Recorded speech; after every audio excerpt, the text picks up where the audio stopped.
I definitely hope that the state of the country will be better than it is right now. I don't think that'll be solved by a single candidate. I don't think one president is going to change that. I think it takes a community of people and just citizens in general. So I think it's just a collaborative effort, and like she said, just to have an open mind about going into it. Obviously, I'm going to advocate and do the best I can for the candidates that I think are the most competent right now, but it's kind of an open boat with everything happening.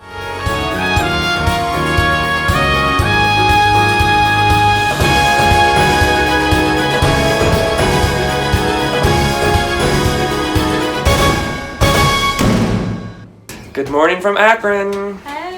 Later on, we're talking to this guy who's just kind of like a multi-talented community activist, entrepreneur named Ace. We're going to go to his podcast studio, so that's going to be fun. Looking forward to it. Bye, Airbnb. We'll miss you. It was a short stay. Very, very short. But they had free wine for us, so we love them.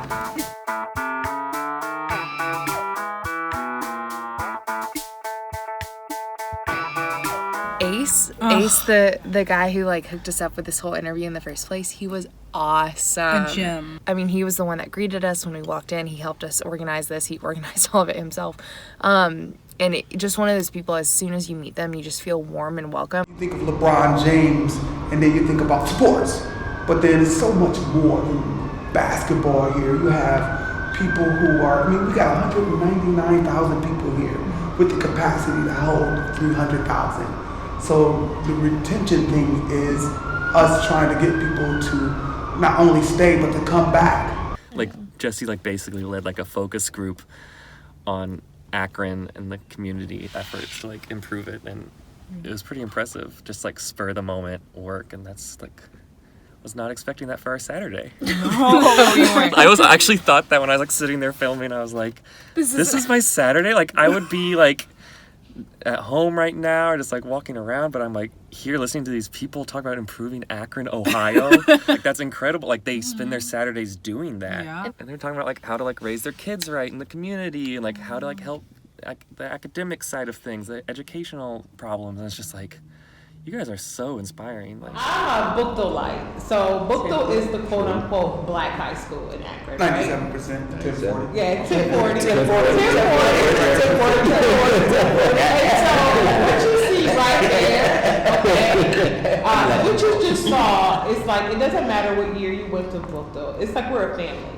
And all you got to do, the younger people, 1040 Copley Road is the address, right? So the last 10 years or so, this 1040 came. We just were Griffs, Bookdale Griffins, black and white always. But we always, there's a spirit there. No matter what year you came out of Bookdale High, there's a camaraderie here. You just saw it happen. Even if you don't know, you yell it out, boom, boom. We're family, right? Because we walk the halls together. But there's a lot of good that comes from that, right? There are so many beautiful, successful African Americans that have walked the halls of 1040 Copley Road. We don't talk about it. We have so many different cultures here in Akron that we don't pay attention to. We have a German community all the way on up to the African community. Now we have a new community of Bali, Nepali. Mm-hmm. If we don't know our history, then we pretty much don't know. I would say the goal that's under our streets. My sentiment is to grow where you're planted, and everybody can't leave, right? So that's part of the reason why I am involved in this community, because it is my community, and I firmly believe that you have to be the change that you want to see. We can't rely on people from other places to come in and build our city. It's my job too. When I poll people, I always ask people, when they come here, they move here, I go, why? Why did you pick Akron? And the number one reason the people pick is family. So if our families are gonna grow and thrive, we need to be involved. I know what caused me to come back, because I kind of just made a rash decision to say, I'm coming home. And 2 weeks ago, right? And 2 weeks ago, it was I'm catching the plane, I'm going to Akron. Yeah. And mainly because I knew it was much more opportunity here for me to start a business than to go, say, in Gwinnett County. I got to go meet everybody that is in the small business district and find out their laws and their bylaws and try to learn a whole new system instead of going where I knew. Everywhere you go, people are not only willing to help, but they're eager to help, and that there's a big town feel with small town appeal. And so Yeah, that's it. Put that down right there. Shar stuck out to me personally. I thought she was such a big character. She was very lively, very welcoming. It felt like I was talking to like an old family member or something, just because she was so nice. Let me go back home because I stepped away from it. Let me go back home because I am the media personality there. That's who I am. That's who you are. Everybody in Akron knows that's Let's Talk Shar. That's the Air Candy radio girl. Oh, that's Ace's sidekick on the on the rewind. I mean, but it's true. Right.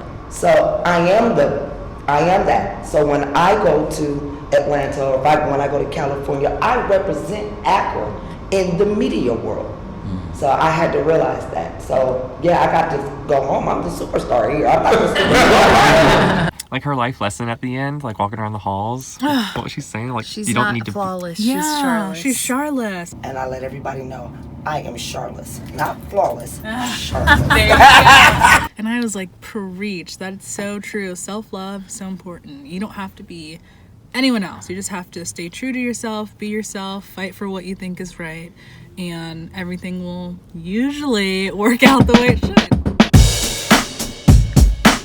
Something that I hope to continue to observe throughout this trip is that, I agree with what they were saying, that we were never really taught a sense of your community is giving to you so that you can give back to it. Like that, it was never really understood that way. It was just like, this is how it is. You go, you learn, you go off, you do whatever you want. Yeah, you leave. Yeah. But it seems more and more on this trip and in other ways, the idea of civil participation and actually making your community something that you invest in is becoming way more something that people are realizing we've lost sight of this and it's having a negative impact on us. And the group that we were just with certainly spoke to that and really made a point about how they've all come back to Akron with that knowledge. They really love the place where they live. How lucky would it be to actually love the place you're from? I know. I don't know. It's like, do I love New York that much? I don't think so, but they love Akron. I feel like it gave a whole new meaning to the phrase. I don't know if you'll ever heard it. It takes a village to raise a child. It also takes a village to build a community and to just support it and love it and not just walk away when it gets too tough. Nurture it like a little baby or plant. We're a little delirious right now. We have a 4.5-hour drive, not Which including is stops for how food. many episodes Of iCarly? At least 9. No. At least 9. At least 9. Yep.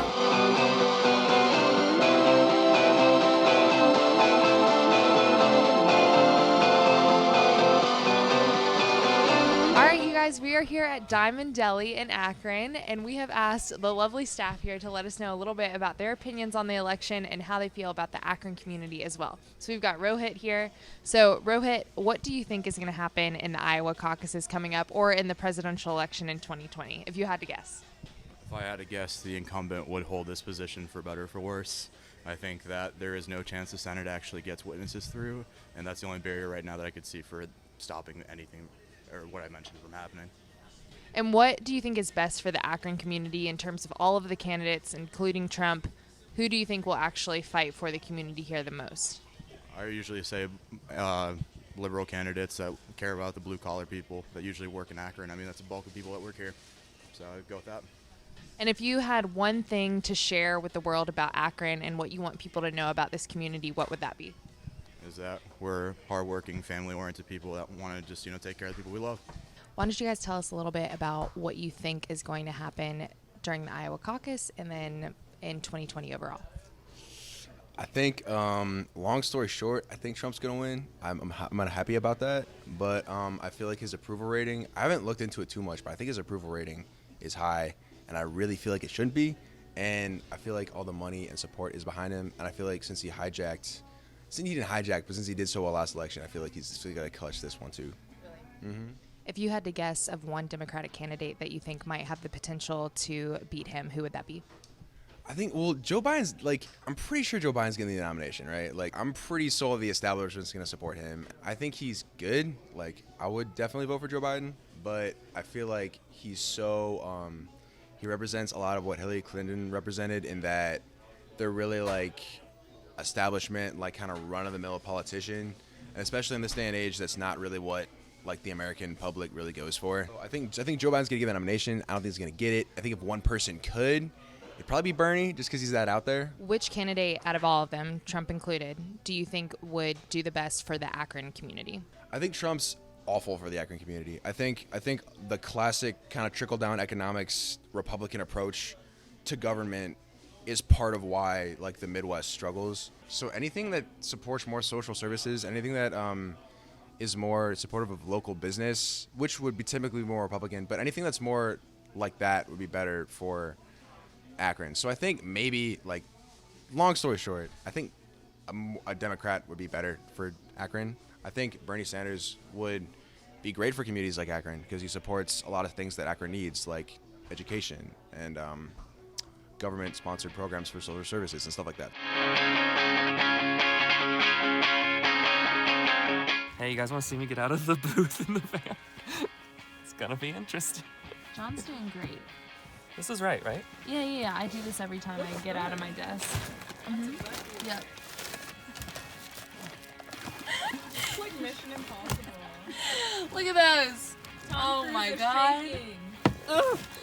Are you okay? I'm stuck.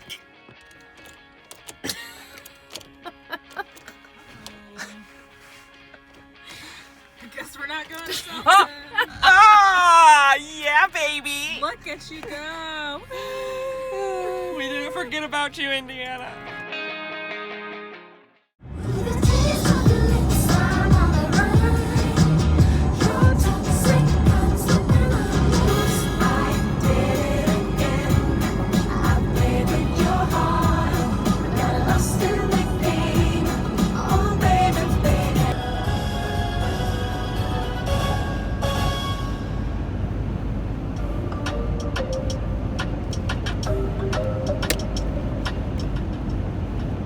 There he is. Oh my gosh, the van. This is really meta. All right, you guys, another win for the food. Where are we going? So, Moe's is a thing? They welcomed us. We can host it. We can Moe's it.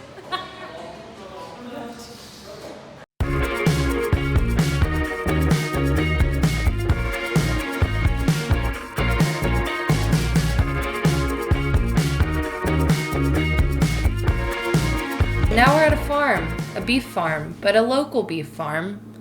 It's with solar panels. That's actually an interesting. There's solar panels. Yeah, imagine that. There's solar panels on this farmhouse. They're very sustainable. Yeah, and they have hens and cows and sheep. Dogs, so and many tons dogs. of dogs. Beautiful dogs.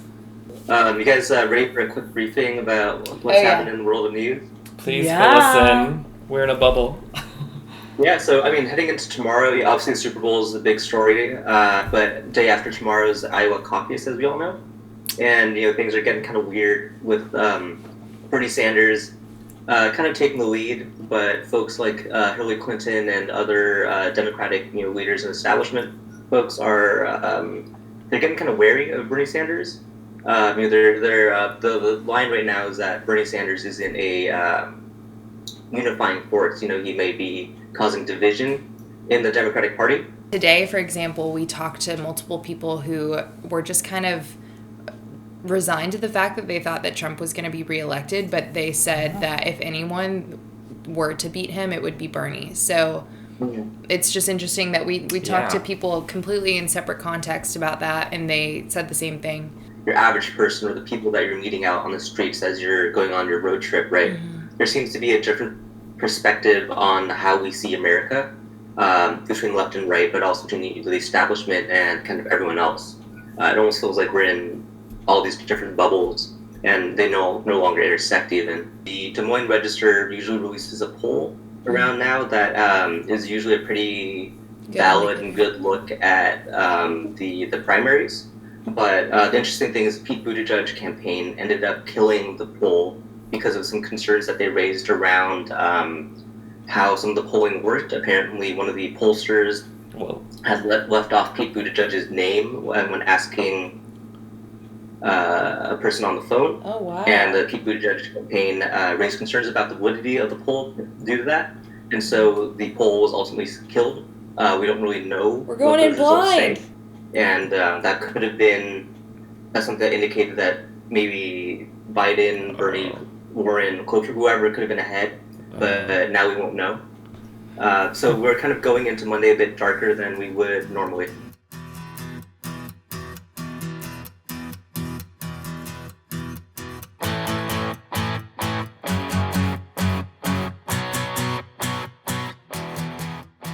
Well, it's Sunday morning, Super Bowl Sunday. Go Chiefs!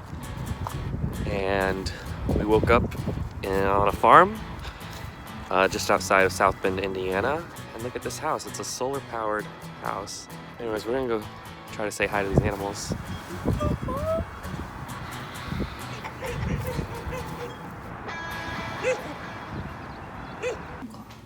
I just wanted to say hi. Did you try? I did. I was right here and I saw this beautiful gray one and I said hi. And then it ran. How did you say hi? Hi. Are you surprised it ran away?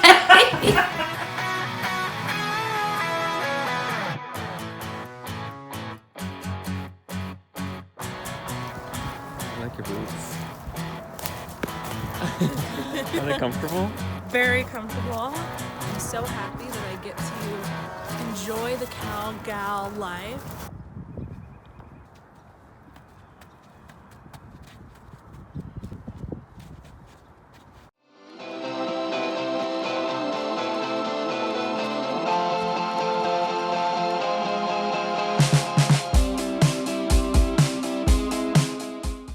Could not be farther from New Orleans. But that doesn't matter because we still found a little piece of it in Mishawaka, Indiana, right outside of South Bend.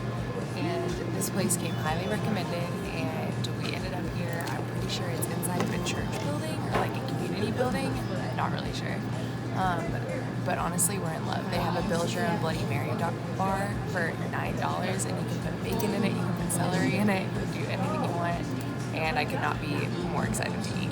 Are you excited about beignets? I could not be more excited about beignets. I'm really nervous though because most people don't really do it right outside of New Orleans. But so far so good because I was also nervous about their coffee and it's fantastic. The best part, the powdered sugar is just gonna fly off.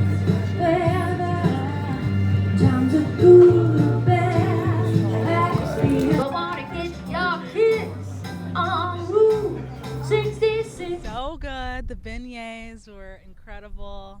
And the people were probably even more incredible, I'd say. Yeah, we met the owner by chance. He was super nice and agreed to talk to us a little bit. Apparently, he's got multiple of these cafes. One of them is in South Bend, where Mayor Pete was one of his customers. And you mentioned before we started talking a second ago that Mayor Pete was one of your former customers at a different restaurant that you own. Right, the restaurant in downtown South Bend, which is also Chicory, he actually did his very first commercial when he was going to run for president out of the Chicory down there.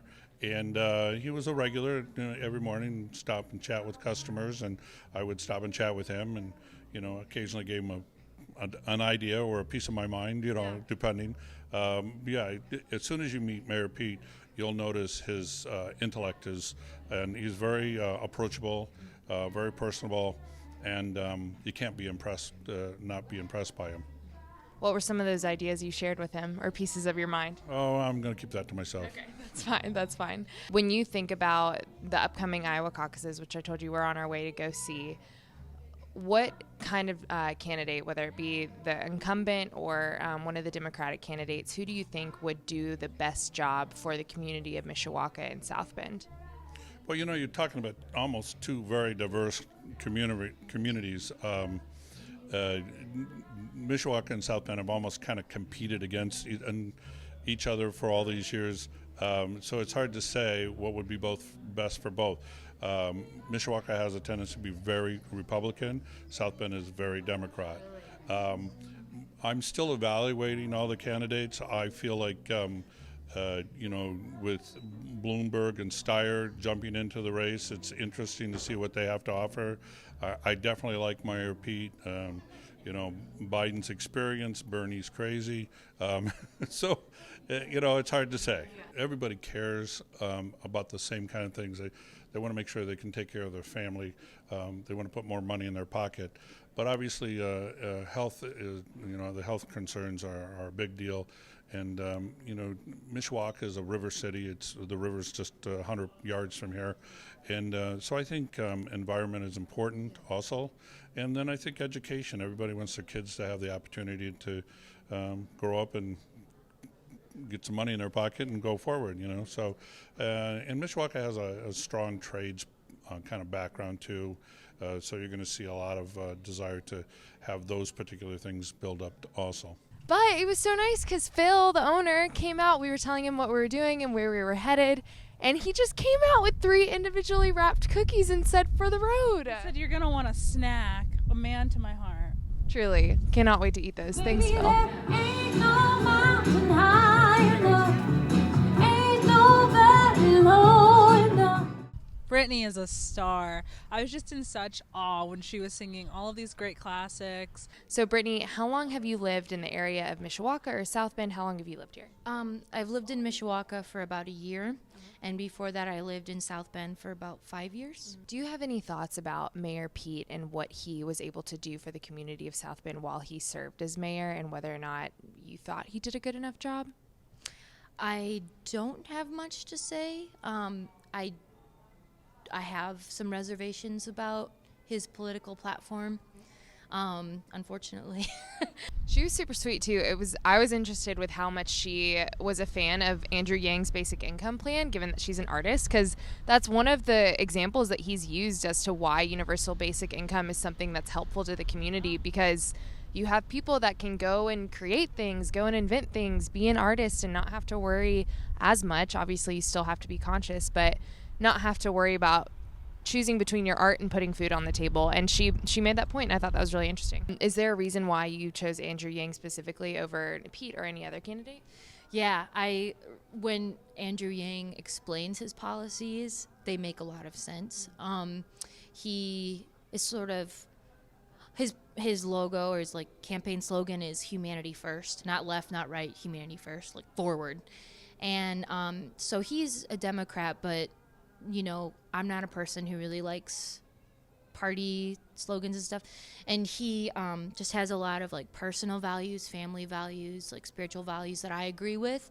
But also he really cares about human rights in the community, equality in the country, and healthcare properly distributed, in my opinion, and the welfare of others. And also people working and not just having a job for the sake of having a job, but having a job that they can enjoy and that isn't threatened by artificial intelligence or robots, which is a really big thing that's happening, especially with really big companies like Amazon and trucking companies too. They're trying to figure out how to get robots to drive trucks, which is weird. But Andrew Yang is trying to save jobs for the working class because he's they're going away.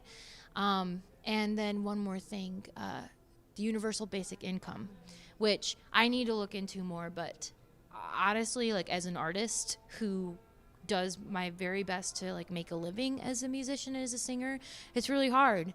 And it would be really ideal if everybody across the board could have $1,000 a month to catch up on their bills, to catch up on rent, to pay for school, for their school clothing and supplies for their kids, to bring food to the table.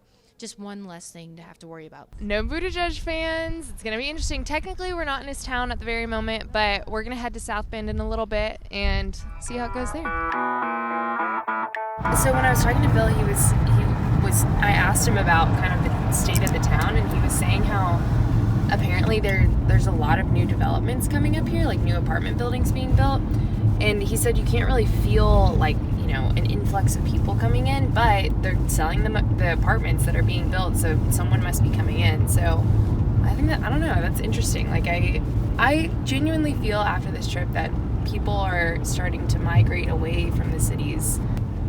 I do think that there is something to be said about people having a stronger desire for community and establishing that and wanting to find a town that supports it, whether it be Akron or Mishawaka, South Bend, or any other community in the country. I think people are feeling the effects of being so separated by like having their friends not necessarily be in their, with them in their face all the time, but more online. I think people are desiring that connection a little bit more.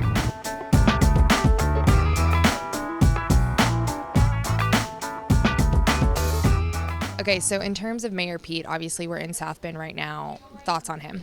I'm not from South Bend, but I know a lot of people from the area, and I've been hearing about a lot of protests. Just people here aren't really feeling that he serves their community, especially minority communities here. This past summer, there was a shooting of an unarmed black man, and there's a lot of problems with the police force. So I don't know that he actually is as effective as he thinks he is as a mayor here. So I just don't know that he could extend any efforts he sees here towards the whole nation.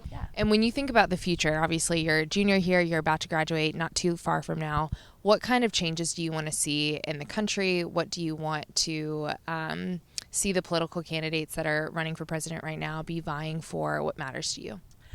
So one thing that I think is really important at this point in time is just like less polarization. Like I think between all of the political candidates, it's really hard to have an open conversation about any issue. And so that's one thing I would love, like going forward, for there to be more conversations and less like angry dialogue, because that's important. And then just in general, like equal rights and making sure that everyone has opportunities and is able to pursue like their goals and their dreams, because I think that's really important.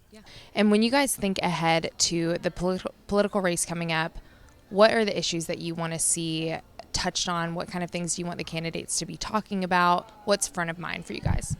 Right now I'm thinking like immigration. I love a focus more so on, I definitely think there's been a systematic history of oppression towards certain races, so definitely a focus on that. And when you guys look at the cast of candidates that are up in Iowa and throughout primary season, is there anyone in particular that stands out to you that you think would do the best job with those issues in particular? I like Elizabeth Warren a lot. I think she's the most well-versed. I think she's the one who really means what she says. I like Bernie too, sometimes. I mean, his policies are great, so yeah, those two probably. I agree with Cassidy. I like Elizabeth Warren. My favorite is probably Bernie, but I don't know how realistic his goals are to implement, or I don't know. I'm having a difficult time following his plan to carrying them out, so. How do you respond when people are like, it's not the guns, it's just people being people and doing really awful things, but we shouldn't ban guns? How do you respond to that and just make sure that you're getting your message across? I think it's a really complex question, but gun violence is also a very complex issue. I think my experience, like learning more about gun violence, is that there's not like a single causality factor. There's a lot of different ways to approach it. So I'd probably say to them that you could use that argument that people are responsible for gun violence, but that alone isn't the cause of gun violence. There's a lot of factors involved with that. And only treating one symptom of it isn't going to solve the gun violence problem. And a huge problem is accessibility to guns. So I think we try and work on common sense gun reform. We're not saying that we want to take away all guns. That's not like a feasible goal. We just want it to be accessible to the people who actually need it and who are going to be safe with it as well. I definitely do think that mental health should be a part of the conversation. I don't really agree with the way it's framed, just because I think it kind of criminalizes people who are mentally ill. People with mental health issues are more likely to hurt themselves or be a victim of gun violence than perpetuate the violence. So I think definitely clearing up that misconception, and it's all about prevention. So I think de-escalation and also giving people access to other resources that would prevent those things is important. So a lot of like the work I do is influenced by like my other work that I do with mental health, and that's kind of where I wanted to bridge the barrier. How do you think social media plays a role when it comes to gun violence? Do you think that it has a negative impact on this movement, or do you think it has a positive impact? Because I know a lot of people can see sort of both sides of it. I know this isn't obviously a straight answer, but I think it's both healthy and unhealthy. Healthy because I feel like it brings awareness to a lot of issues that people might not even know about. I know specifically I like to reshare things from Moms Demand Action or from survivors groups, and I think that's another form of getting information out there and engaging with the community. But then at the same time, that makes people feel like quasi-advocates, like maybe I don't actually have to go to the rally, or maybe I don't actually have to think about the impact on my community. As long as I'm liking this post or as long as I'm sharing this, I'm doing enough. And I think it needs to go beyond social media, but social media is a good start. My initial reaction was negative about social media, even though it has allowed Parkland shooters to get out their message and us to connect with other like-minded organizations. It also, as Mathar mentioned earlier, the complexity of gun violence, and so it kind of takes the conversation and waters it down, often leaving out important parts, and then also kind of simplifying people's stories and the true effects and the causations of it.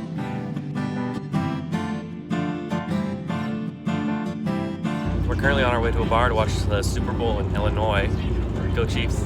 Just chilling back here, debriefing after the Notre Dame interview and syncing up all of our footage for our editor Marie.